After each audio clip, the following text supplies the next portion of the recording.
The Burrows of Berea is a conversational podcast. We study the Bible and we talk about it. Not all of us are of the same faith, and one of us doesn't actually have a faith. And that's wonderful. We all love one another, and we're going to continue to talk about these things. The things we believe in and the things we believe about what we read in the Bible. Not all of these are necessarily true. Some of it is opinion and speculation. Thank you for listening and speculating with us. There you go. That was good. Yes. You are listening to the Burrows of Berea. Welcome back to the Burrows of Berea. I am Rick Welch, and behind the glass is Rocket Man, Andy Bishop. And it's just you and me, pal. Hey, just doing our little thing here. Yeah, so guys, we went to the Berean Bible Church in Virginia Beach. By now, you've already heard 3 of those episodes. And this is another one. Whenever I was there, it was just Ralph and I. Andy had already headed back to Draft Studio. And so Ralph and I just had casual conversations. But this particular episode is Robert Cruickshank. Great guy. I met him at the spring conference for the first time. I'd seen a lot of his talks. If you ever want to see him, go to BereanBibleChurch.org, or you can go to the Berean Bible Church of Virginia Beach on YouTube, and you can see some of his talks. Yeah, so guys, hope you enjoy it. So this is just going to be a direct discussion, and then we'll make fun of you on the podcast when you're not here. Nice. Yeah. You know, that's the way we like to roll. That's how we roll. Kind of like the way you did with Andy while he was gone. Yeah. Now he's busting your chops. No, but yeah, Bob. So Bob Cruickshank, thank you so much for being here and for being willing to share your testimony. Oh, thanks, Rick. And I'm a big fan. I love to listen to everybody thinks I'm fangirling. I am. I am. Honestly, I really do. I enjoy the studies that you share. And it's made me rethink a lot of the things that I've learned over the course of my life, and so it's great to be around around all of you guys that are here at Berean Bible Church on this little event that we're doing. And so I just appreciate that you're willing to sit down with us, because we're we're a little odd show, but it's.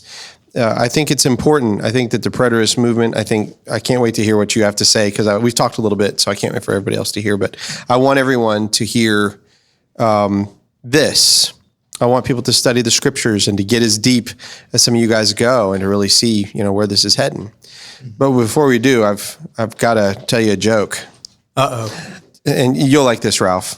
Oh, I got the rim shot ready. Oh, good. Nobody else can hear it, but Ralph can hear it in his headphones. I got the rim shot ready. So, a Catholic language arts teacher goes to confession.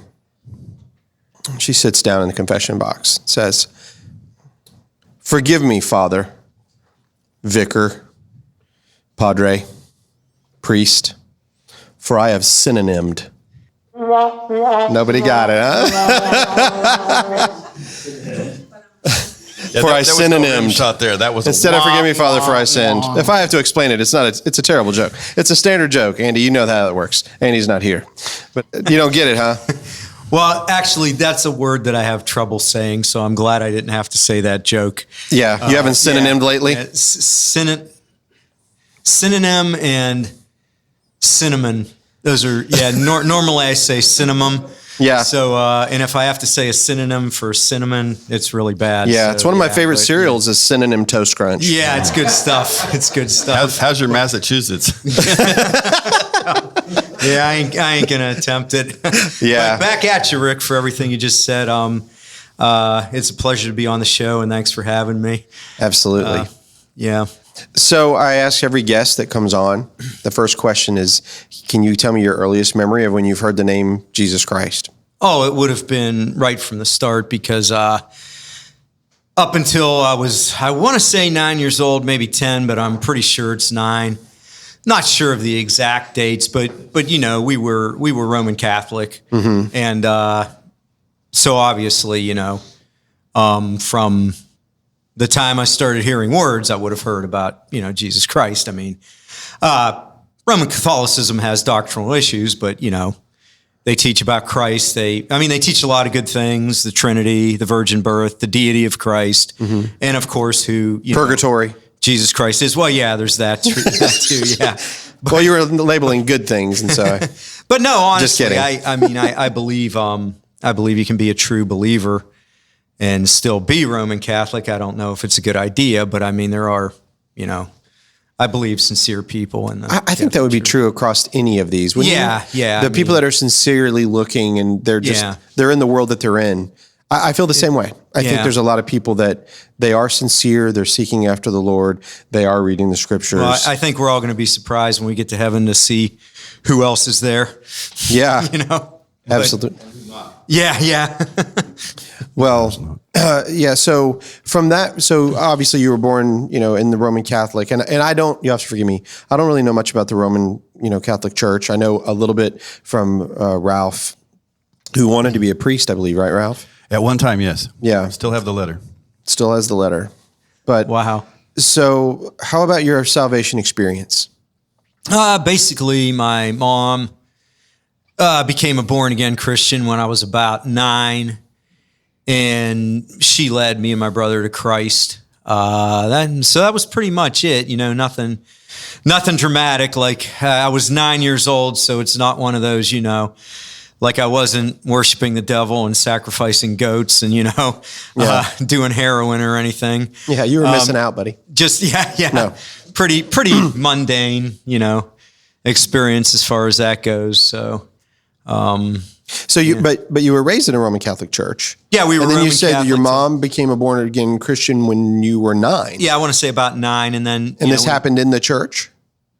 Well, no. She had some stuff going on in her life, and she met up, with some people that good believers. They love the Lord. Okay, they're charismatic, so we ended up, joining a charismatic church after that. So.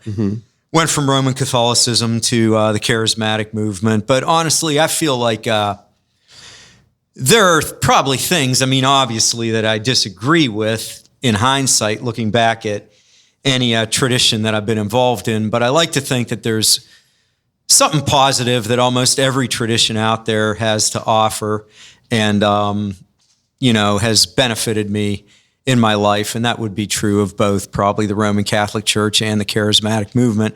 Have fond memories of both, and sometimes I think that maybe that's why all these, people say, why it's supposed to be one church. Why do all these denominations exist? Well, maybe in a way they exist as just everybody's different, and everybody is comfortable in a different tradition.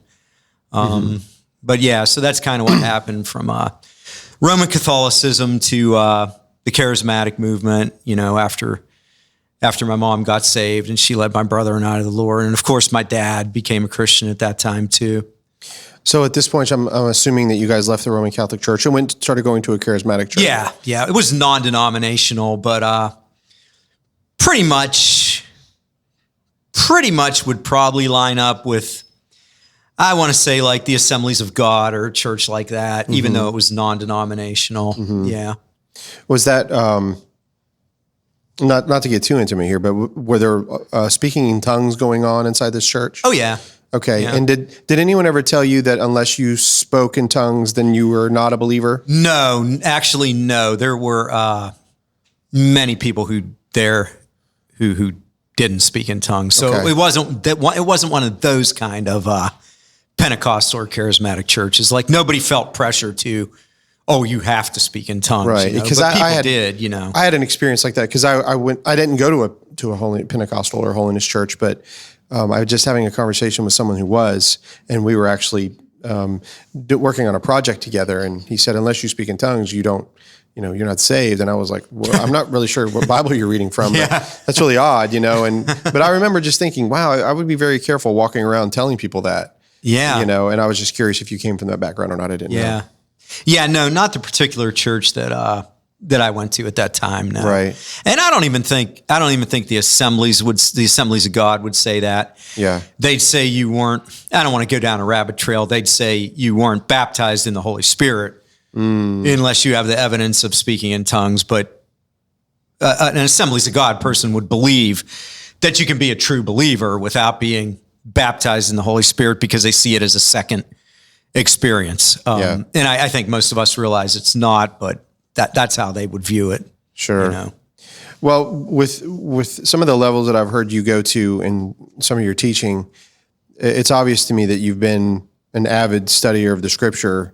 When did that start in your life? Like, so you became a believer at 9. Did you immediately start reading your Bible, or where? Take us from there to here. You know, I don't know, really. Let's see. I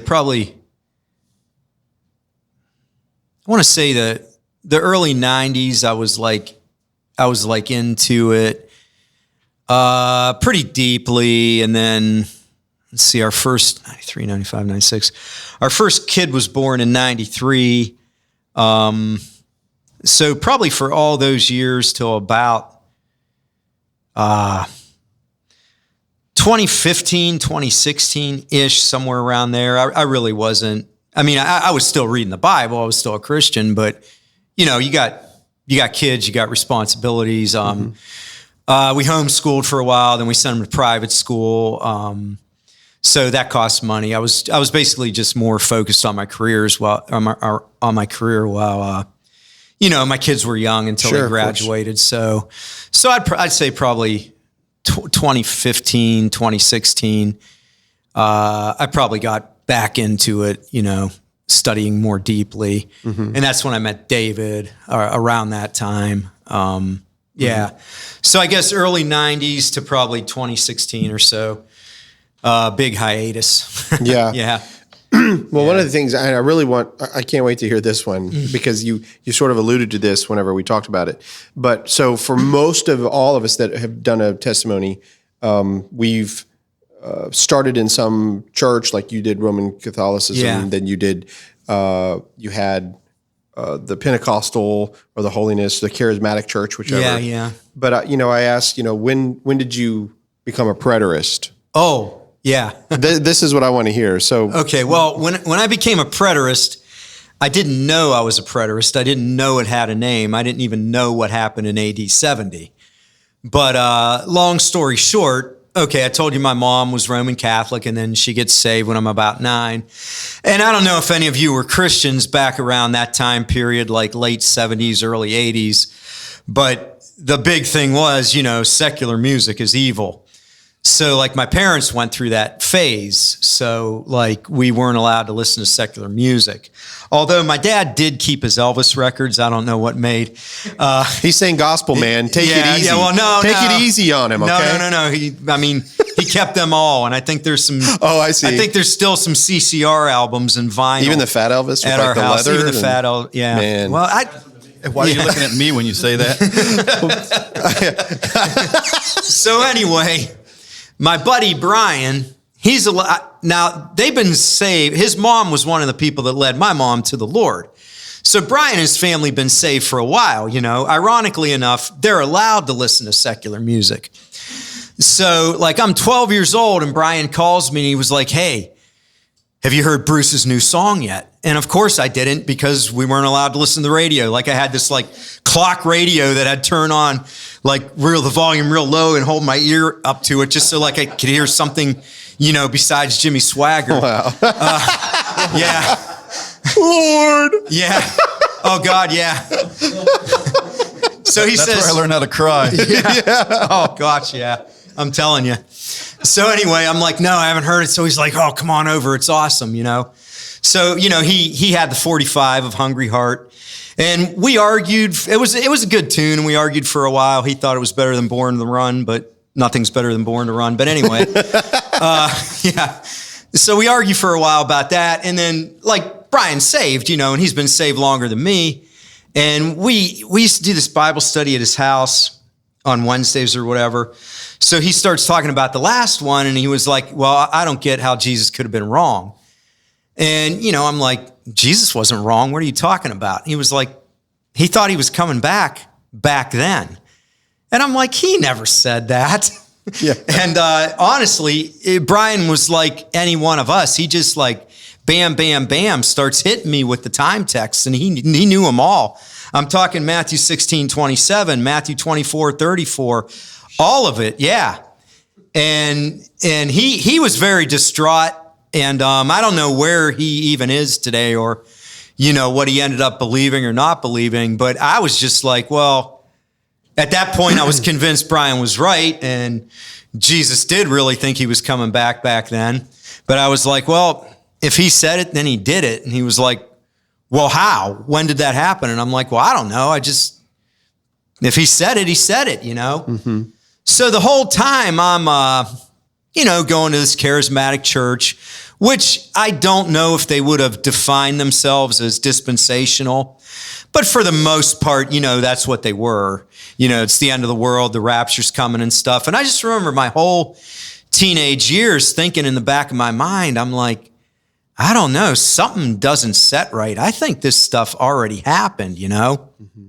And I might have said something here and there, like a couple of my friends that I grew up with, like they remember me saying that, They remember thinking I was nuts, but they remember me saying, I think it happened already. So anyway, fast forward to, let's see, I'm at Valley Forge Christian Bible College in 1988. And I don't know if you guys remember, but Dave Hunt had a book called The Seduction of Christianity, a basically stupid book that told Christians to just withdraw culturally. And, back then I was always like, I thought we should be involved in the culture and the world around us. I listened to a lot of Steve Taylor back then. This is after I was allowed to listen to rock music again. And Steve Taylor's Christian rock, but that was his thing. So anyway, Dave Hunt, like I wasn't into. So I'm at this Christian bookstore, and there's this book on the shelf, and it's by a guy named Gary DeMar.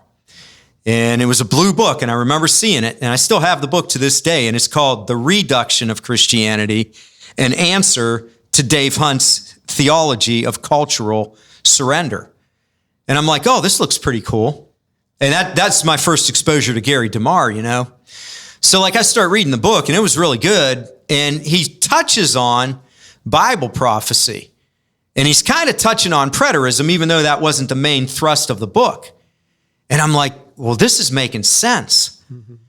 And in the back, he has a list, like a glossary or like an appendix or something, sources for further reading or books for further reading, And one of them is this book called The Days of Vengeance. And it's by a guy named David Chilton. Oh, yes. And the description is a commentary showing that the book of Revelation is a prophecy about the destruction of Jerusalem in AD 70. And I was just like, that's it. This, now I know how it happened. So I hightail it down to the library at Valley Forge Christian College, and I look, and if you can believe it, on the shelf they had The Days of Vengeance by David Chilton. They actually had it. And I think, it's a commentary on the whole book of Revelation. I think I devoured it in less than a week. Do you still have that book? Oh, yeah. You do? Well, I didn't steal it from the library. Well, no. I don't have that physical book. The library had it. Is this, you set me up? I was just curious how much the late fees were at this point. Yeah. Because I would have held on to that book. That would have been really hard not to steal. Right? Because I tried to buy one the other day. It's like $540 online. David Chilton's book? If you want to get an actual copy of his book, you can buy it on eBay for $546. Oh. I got it for free as a PDF. I was going to say it's for PDF. They have it on PDF. We have it on PDF. I just heard David Curtis behind me say that he would give me one for $5. Yeah. What a nice deal. All right, I want the hard copy, guys. That's what I'm looking for. I'll sell you mine for $499.99. Yeah. Wow. We got. If you guys can't hear it, we've got a little like an Abraham trying to ask God to lower how many people are going to be destroyed. And if I can find just one. Yeah. 50, 40, 30. How about 10? Yeah, so basically I'd say I was a preterist when I was 12, and then I found out what I was in 1988 when I read DeMar and Chilton, and I actually found out that there were others like me. So you found that out in 1988? Yeah, that was 88, and I was a Bible Did you read the 88 Reasons Why the Lord Was Coming Back in 1988? You know what? I never read those. Wow, those are coming out at the same time. Yeah, I know. That's interesting. But anyway, it was funny because I was like, I wonder how long ago that was, that I had that conversation with Brian when I first became a preterist. And then I thought, well, it's easy. He had me come over his house to listen to the 45. And most of us in this room are old enough to remember what a 45 is. It's a small version of vinyl, which sounds better than listening to something on a computer, by the way. But anyway, It was a 45 of Hungry Hearts. So I just Googled it, and that was, Bruce released that in October of 1980. So I can date it, Wow. And I know I was in, my freshman year of college was 88. So, that's pretty easy to date. And Wow. Chilton wrote the book in 87, but yeah. Yeah. So that's kind of it. Yeah. So with those so the Times text, you immediately saw them whenever your friend Brian brings it up, and you're like, wow. Too. Brian did too. And that just shows what indoctrination does. And it also, to me, shows, having the faith of a child might mean a few different things. I've heard that doesn't really mean that the way we look at it. But in a sense, let me, you know what? There's a train coming. Yeah, there's a train coming. Yeah. In a sense, I just look at it here we are, we're two 12-year-old kids. I was recently saved. And, I don't know how long Brian was saved, but he's only 12. So how long did he really have to be indoctrinated? So that's just the difference of just taking God's word as it is and having a childlike faith as opposed to 20 years of indoctrination. I think, and the problem is that people start hearing what they're supposed to believe about Bible prophecy before they even start reading Bible prophecy itself. Sure. And once that happens, that's like an interpretive grid that you read. They're lenses that you read everything through. But without the indoctrination, nobody's going to look at a statement like this generation won't pass away until all these things take place. No one's going to look at a statement like there are some standing here who will not taste death until, they see the Son of Man coming in his kingdom. Just nobody's going to look at statements like that and think they mean anything other than exactly what they're saying. Right. And the dispensationalists, in my opinion, deep down in his or her heart of hearts, they know. They know. They have to know. Yeah, I think one of our cast members, Cherry, she's mentioned a couple of times that she agrees with the time statements. She sees that. And although she doesn't understand everything, she's beginning to say okay, and Ralph is too, actually. They're seeing these time statements and they're okay, this does matter. This does matter. But whenever they open up to someone else, let's say within their group of friends or perhaps the church that they go to, the two words that really come up are heresy and tradition. Those two things are the biggest obstacles to anyone. Heresy, so if someone says to you, be careful, that's heretical. People go to hell on that. That shuts them down because we feel like we're not smart enough to understand like these people have understood. That's number one, heresy. And then second is the tradition is, my grandfather's been preaching this for 50 years. Do you think God would let my grandfather, who I love very much and who has helped so many people get saved, preach the wrong doctrine? And it's kind of like, if you want to say the answer is yes, you don't want to be a jerk, but you're like, of course, it's absolutely possible because he was doing what he was taught. Yeah.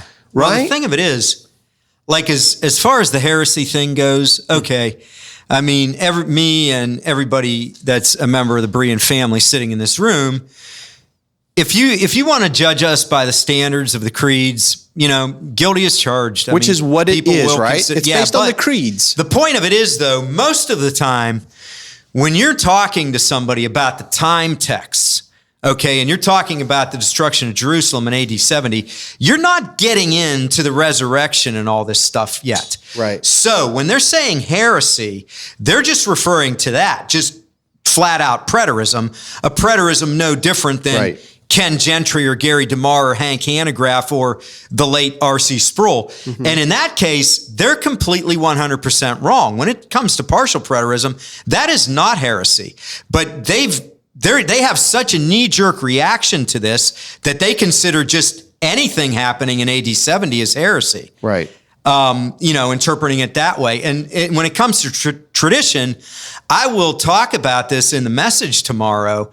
Prior to the rise of dispensationalism, the tradition was to go to Matthew 24 and use it as an apologetic to defend the word of God as true.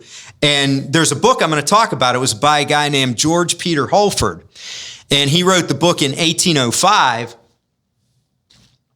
And it's called something like The Destruction of Jerusalem, an absolute and irresistible proof of the divine origin of Christianity. Now, that book's written in 1805. Wow. John Nelson Darby introduces the world to dispensationalism around 1830, or maybe that's when that chick had the trance or whatever. I can't remember. I think 1830s when he actually got to America. Okay, who knows? 1830 might have been when the girl had, she had a vision or something. I don't know. Yeah.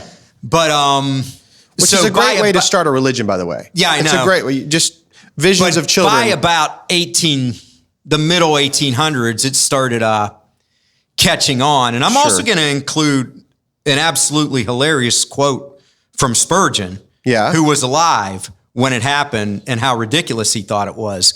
But so when they want to talk about tradition, since the rise of dispensationalism, maybe the preterist approach isn't the traditional approach. But prior to that, when you have guys like George Peter Holford in 1805 and further on back, we hold the traditional view when it comes to a passage like Matthew 24, because that used to be used as an apologetic to defend Christianity. The point being that Jesus Christ predicted the destruction of Jerusalem in AD 70 and the events leading up to it with such accuracy that it's proof of his divinity. And ironically, it is these same texts, the time texts, that are used as a weapon against Christianity to argue that Jesus was a failed and false prophet. But that's what these dispensationalists need to see when they have this knee-jerk reaction against something as simple as us introducing them to what is arguably the equivalent of partial preterism, It's not even that radical. Right. But they have this heresy knee-jerk reaction. What they need to understand, and I'll pull some quotes up tomorrow, the atheists can see it. It doesn't even take, you don't need to be born of the Spirit to grasp what this generation means. Yes. And they use that as a weapon against the Bible. So my question to them would be, we are all called to defend the faith, each and every one of us. We're supposed to be ready in season and out of season to give an account of the hope that is within us. So we're all called to defend God's word. All right, dispensationalist, when these liberal scholars and atheists attack the Bible and say that Jesus is a failed and false prophet, you don't think this generation means this generation. How do you answer them? Yeah. They got nothing. Yeah. I mean, they got Preterism something. is the absolute best way to defend Scripture. It's confounding how much the majority eat it up. They eat up this, this idea. Oh, yeah. By what does this generation? Well, let's break it down for you. But it's okay, and it's because Papa taught that. Yeah. And of course the rapture is real. My grandpa believed in it. And I get it. Well, I get that. Let's see. I'm not good at doing math real fast, but I bet your great grandpa, or maybe your great grandpa, didn't believe it, because it's a fairly new doctrine, and I think we're seeing signs that it's starting to fade. There's also a whole. I heard that there are missionaries from Australia that obviously don't believe in the dispensationalist, teaching, that are sending missionaries to America. Wow. Trying to reach out to us because we're so crazy and in this. And it's a very negative, very dark future for us if we're constantly waiting, on the destruction of millions of Jews. And it's. It's harsh. It's like I think, you were talking about Mike's book, his excellent book, Armageddon Deception. And I wrote a little thing up on Amazon, but if you remember that Edwin Starr song, really good tune, but war, what is it good for? And of course, the tune says nothing, absolutely nothing. I could sing it for you if you haven't heard. No, Yeah, let's hear it. Anyway, yeah. What is it good? That's for. Absolutely nothing. Say it again. Yeah, that was awful, but thanks. That's why I'm on the No, other but side of the that's mic. what I was saying with Mike's book, war, what is it good for? Nothing, absolutely nothing. I think, most people believe that. I mean, obviously for winning freedom and stuff, but not these wars that are fought today. But for the dispensationalist, they couldn't sing that song. Mm-hmm. War is good. We want it. We want people to kill it. We want war. This is Armageddon. This is what we're looking for, the total collapse of civilization. That's the goal, Yeah. Yeah. And, which is why Mike's book's so timely. And it just, it's a warped way to look at the world. And it makes Christians culturally irrelevant. And because, as a matter of fact, I was talking to Mike about this. I have a friend, good guy, and he's sold out for Christ. He's a true Christian. He votes for Biden, and I'm not telling anybody who to vote for or who to not to vote for, but his reason for voting for Biden was Biden will make things get worse. And I'm like, yeah. And he was like, well, that's what's supposed to happen. And he was like, if we try to stop it, and he was totally serious. He's like, dude, do you realize we're hindering the rapture? So, and I know that's an extreme example, but after I had that conversation with him, Gary DeMar actually posted an article interacting with people who have written opinions expressing that. So it was out there. And, that's the mentality that dispensationalism breeds. Yeah. Instead of working to change things and make the world a better place and affect our culture, you don't want to do that because that's not what's supposed to happen. Mm-hmm. And I don't know if you ever listen to William Bell, but he has a quote that I love, and let's see if I can remember. It's improving the world in which we live is the mandate of fulfilled eschatology. And that's one of my favorite quotes ever, and I absolutely love it. But therein lies the difference. If you're a preterist, Jesus isn't coming to rescue us out of the world. We're here. Our children are going to be here, and our children's children are going to be here. So this world matters. Yep. And it motivates you to actually be the salt and light that we're called to be. And so that men see our good works and glorify our Father who is in heaven.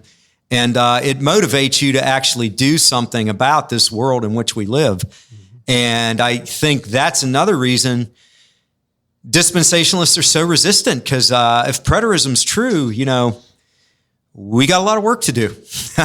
That's, yeah. Exactly. And I know since the 90s, I won't name the church just because I don't want it to be ugly, but there is a church in Western North Carolina that was part of a group, and I think they're called the Temple Mount Foundation or something. And basically what they're doing, they're taking up money to put the cornerstone of the temple in Jerusalem. I don't know if you've heard of this. It's been going on since the late 90s. It's the Temple Mount Foundation. And they were literally taking up money. There was a whole thing going on. We still pray. This happens in Nashville and Fletcher and Hendersonville in the Western North Carolina area. And I would literally remember people putting money into an offering plate to go towards the cornerstone. And I remember asking the question, like, well, I thought Jesus was the cornerstone that was rejected. Like, I don't get it. Yeah. And they're like, yeah, but there's going to be one that's going to go in Jerusalem, and it's the first stone for the new temple. And I was like, I don't understand why. I couldn't understand even then. Like, it didn't make any sense to me. Like, even if you believe that, like, why do you want the world to end? Like, I don't get it. Like, do these people have kids? Do these people, I don't get it. Yeah. I don't know. It makes no sense. I don't know. I guess the same reason people want to fly in the clouds, I don't know. I don't know. I don't know what they're But it's because they're reading, I guess they're reading it literally. And again, with tradition, it's huge. Maybe it's just me growing up in the mountains, but it's a huge thing. Because your family have, and I've had a lot of preachers say, God doesn't have any grandchildren. I thought that was interesting because if you think about it, all of us are sons. It never says we're grandsons. Yeah, that's true. So we all have our rebirth. Yeah. So it's only sons. So God doesn't have any grandchildren. If that's the truth, then why are we holding on to tradition so hard? Yeah, really. And like getting rid of the tradition is really the key. And I was thinking about now I don't know which episode will air first, the group discussion or mine, but whenever the group discussion airs, Jeff was talking about I thought it was really good. People are always asking us about the specifics of, what about this verse? Well, what about this verse? And it does seem like it never ends because, like someone will ask you about a verse. So you go home and you do the work and you give them an answer and you can tell it really answers their question. So then they're like, well, what about this one? And they bring another one up and it seems like it never ends. And I think what Jeff was saying was really good. And you were just talking about tradition, to get them to break the mindset of that dispensational, futuristic, literal tradition and get to a different tradition. And what David was talking about, audience relevance, like the tradition of audience relevance and understanding the text in the time period in which it was written and what it meant to that audience. And it was just funny. The other day, somebody asked me about, I don't know if anyone knows off the top of their head. I think it's Revelation 9, the 200 million man army. Is that where it is? Or 9:16 maybe? That was the person's point. And it was like... If nobody heard Mike Sullivan say, talking about China? Yeah, that's what we've all heard, right? That was the person's point that this couldn't have never happened in the past because Rome didn't have an army that big and only China has an army that big. And it's one of those, I don't know if you guys get this, but it's one of those, think all caps here. That didn't happen in AD 70, Yeah. Right. So it was one of those, that didn't happen in AD 70 things. And I just fired back. It's just hyperbole for, a large number of soldiers or whatever. And then, of course, you run to hyperbole and, preterists don't take anything literally. Well, truth be told, I was kind of setting the person up because it's a 200 million man army and they're all on horseback. Mm-hmm. There's 58 million horses in the world. So there's not enough horses to go around. Not then, not now. There could be 3 Chinese people on one horse. Okay, I never thought about that angle. This is true. I mean, think about it. These guys aren't really that tall. Yeah, except for Yao Ming, he's kind of big. Yeah, that was Revelation. Okay, so maybe a couple of horses would ride Yao Ming. 200 million divided by 3, does that come out to 58 million? No, it's still almost. Oh, really? Yeah. You did that in your head? Maybe That's there's impressive. 4. Yeah, well, it's 3.3. Oh, wow. Okay, well... So it'd be 3 Chinese people and maybe their kid. But that begs the larger question. If you're going to war in 2022, why are you riding horses? Didn't you know that climate change took everything out? Yeah. But anyway, so I said all that to say, basically the person said, yeah, actually, that's a good answer. And then, well, what about this? And they jumped to somewhere else in Revelation 9. And my point was look, I've never studied the chapter in depth, okay? Pieces of it, but not the whole thing. And I can't remember what it was, if it was the locust part or whatever. But I was just You're talking about the helicopters? Yeah. Sorry. Yeah. Which, by the way, means they don't interpret the Bible literally because locusts aren't helicopters, But my only point was, and when Jeff was talking, I thought about that because that's basically what I told the person. I said, look, obviously I've made some impact here and that you agree that this is a good way to explain this verse and you're starting to understand audience relevance. I can't go through every word of Revelation 9 like I have a life, I can't just spend my day doing this, but I'm do it yourself. Focus from on it from this mindset, from this framework, audience relevance, and what was going on at the time. And I was like, let me know what you come up with. So, Yeah. And it is our responsibility to work. yeah. I mean, that's, we have Yeah. to work Oh, yeah. at this. I mean, Yeah. that's what Paul told Timothy, right? Yeah, A workman exactly. that needeth not be ashamed. Yeah. It's our work. It's Yeah. part of it. Yeah. Every single one of us. And the fact check of it is Revelation 9:16. Revelation 9:16. Yeah, I just looked it up. Okay. That's what I thought it was. Yeah. But yeah. Yeah. I couldn't. Yeah. Yeah. And Ralph, you've been getting hit by this audience relevance and time statements. It's starting to affect you. You started talking to me about it.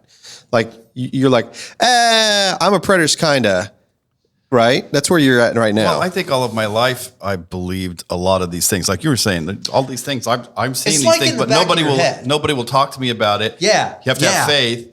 And then you can't have a conversation with anybody. And I didn't have anybody to back it up. I didn't have, like Glenn was saying earlier, he didn't have books back then. Yeah, and there you're weren't wondering- that many books. I'm an old guy. So, at 60, when I was a kid, there weren't books like this. And if there were, nobody was talking about them in my circle. And I don't know if you were like me, but like you're wondering in the back of your head, you're hearing, like I'm hearing the preacher quote this generation or whatever. And you're just thinking in the back of your head, is there anybody else that has thought about this? Like, does anyone else? It's like when I'm and- watching a yeah. movie and I see something happen, I'm like, that doesn't happen in reality. And then you're hearing a preacher say something like, that's not how I read it. And Yeah, I know that yeah, you're the exactly. preacher and I'm supposed to be that way, but I'm with Glenn. I don't know that I believe it that way. Yeah, I mean, if you think about it this way, if D.L. Moody hadn't have taken the message the way that he did in America when he did, and had the C.I. Scofield Bible with him as he was doing Yeah. it, imagine if someone at D.L. Moody's level was carrying around James Stewart Russell's The Parousia. Oh my word. And imagine somebody that was Yeah. putting that much effort on the radios with the horns, Yeah. like Billy Sunday and all these guys. Like, that's if you had the same level of person at that time carrying it out. I think that's why preterism. That's what I love about Berean is that they're like an internet church, and so they have a lot of stuff Yeah. out there. I feel like it's our responsibility to continue to push, much like they did, and see all these resources and get people to read it for themselves. Because if they do, then it can unlock an amazing potential in our country. And I think we need to. It's time, and that we need to do this. Oh yeah. You know what? If Christians, I was talking about dispensationalists and their withdrawal from the culture, if God's people don't wake up pretty soon, like we're going to lose our country, and we're going to lose the freedom we have to even debate about this stuff. Right. And,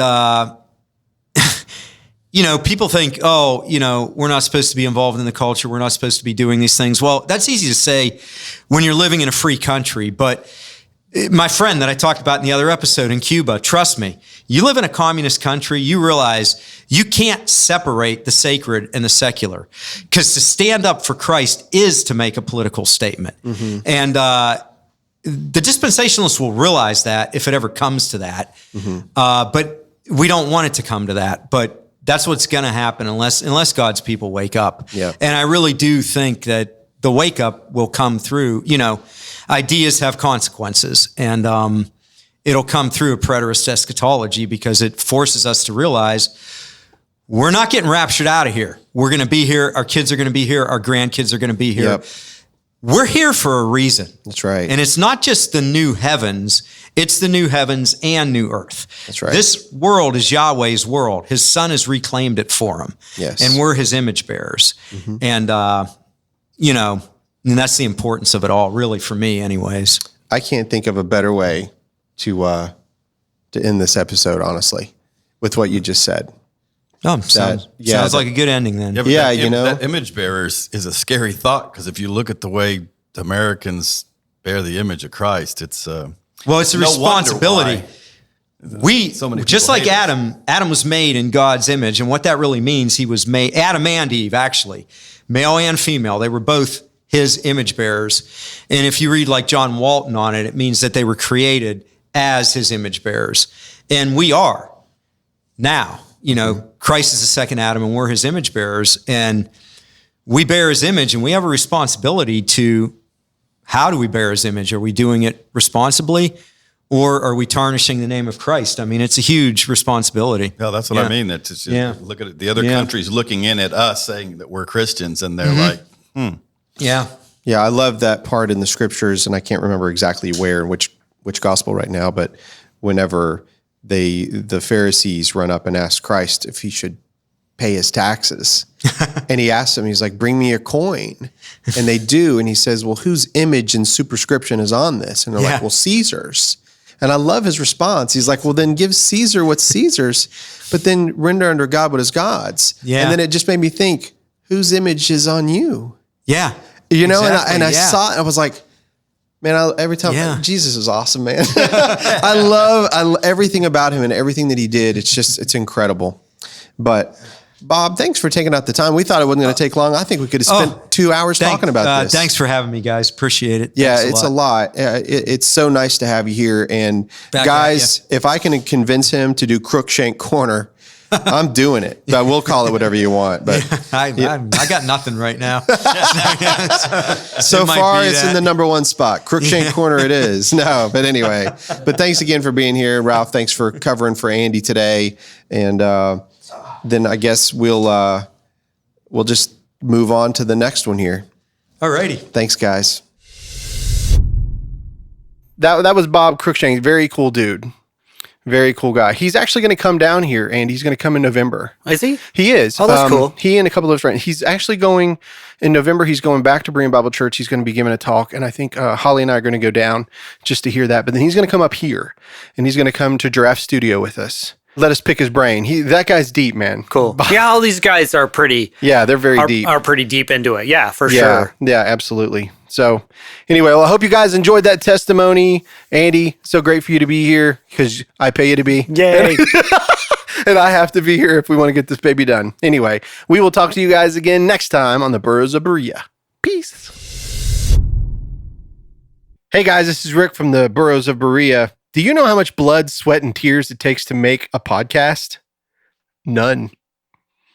But that doesn't mean that it doesn't cost a lot. And so if you guys don't mind, if anybody would like to give to help us with these episodes, it would be great. We'll put out even more content. And if you go to our Patreon page, just search for the Burros of Berea, you'll get extra notes, extra episodes, and it's pretty much free. $1 gets you a lot. Thanks, guys.